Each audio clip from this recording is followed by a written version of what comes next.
Hello, everybody, and welcome back to the 12 Days of ComiXmas, the Mighty and Merry series where we talk about comics with a holiday spin, all to raise funds for St. Jude Children Research Hospital alongside Fallout for Hope. Which, as of writing this script, we are so close to hitting the $50,000 goal, and the fundraiser is gonna run until I'm pretty sure the end of the month, so there's still time for that to double. That is what I'd like to see. And you can donate as little as $1, the cost of a really bad cup of coffee. If you can't afford to donate, though, that is okay. Do not feel bad. I'm just happy you're tuning into my video. Hope that everybody is warm and cozy.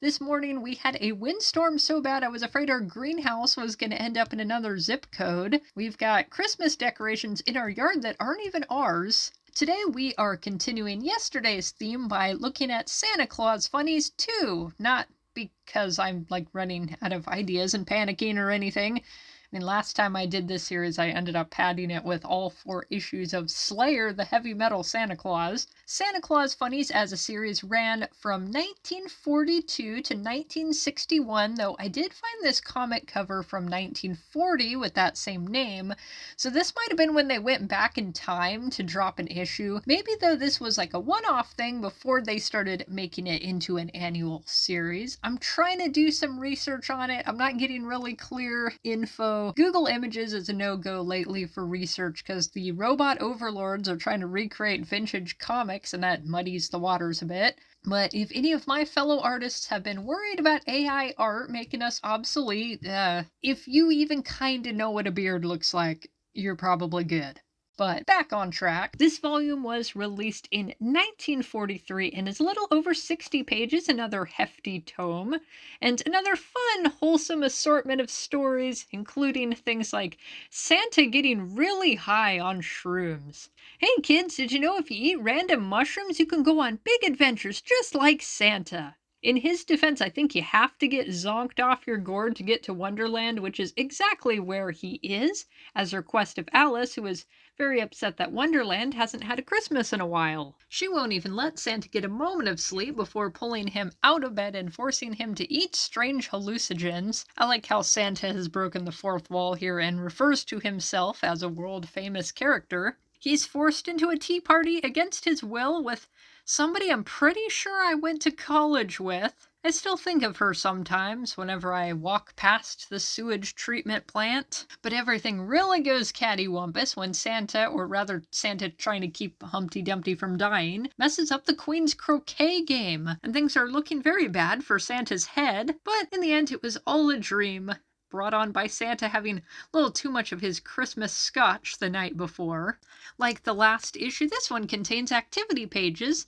There's a few spread out throughout the issue. I was also able to find a scan of issue 11 of this series, and they had a very interesting activity page. It was basically a little board game, and as a spinner, they direct you to use the nib of a pen, which thankfully in my household, that's pretty easy to find. We also see traditional Christmas songs again, and this time they included the music score. I used to play the trumpet at various points of my life, and at one point probably could have done something with this, but unfortunately I have no musical aptitude and the knowledge and skill has long since departed my brain. This next story is called The Christmas Chimes and features a very skilled clockmaker. He's just made this beautiful clock with the ability to completely change size in between panels. Though he's made it as an offering to the Christ child, he ended up giving it to this little boy, wanting a nice gift for his sick mother.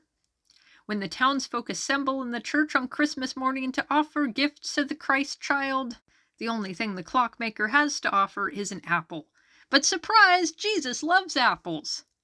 But wait, how's baby Jesus gonna eat the apple? He don't got no teeth, he's just a little baby. Maybe that was one of his miracles, is that he was born with teeth. I mean, he was born with a beard. Or maybe that was Paul Bunyan. Never mind. I think that much like myself, they were running out of ideas because this issue also has Night Before Christmas, which we saw in the last issue, though it is a differently illustrated take. and it is a classic for a reason. The next story is The Christmas Gift, and it must be a rule somewhere that everybody's mom has to be sick and bedridden on Christmas, because we got another sick mom as a plot device. She must also be pretty delirious, as she's perfectly okay with the children letting hungry woodland creatures into their home. Back when I volunteered at the wildlife clinic, my mom always told me not to bring any of our patients home. But Mom, Cletus is so friendly! With a swift carrier pigeon, the children are able to get a letter to Santa asking not for toys, but for food for all the woodland creatures and medicine for their mom. I do like that Santa brings medicine to the mom in person and acknowledges that she exists past one panel and is something beyond a plot device. When I did the 12 Days of ComiXmas a few years ago, I covered a Smurfs comic called Little Peter's Christmas, and designated sick mom doesn't even show up past like 2 panels. Peter gets all these toys and candy for Christmas, and the mom just like dies of ligma off screen.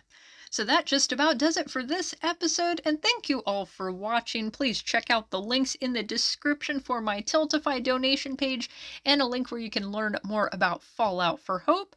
And stay tuned for the final episode, because I have got a special present waiting for you.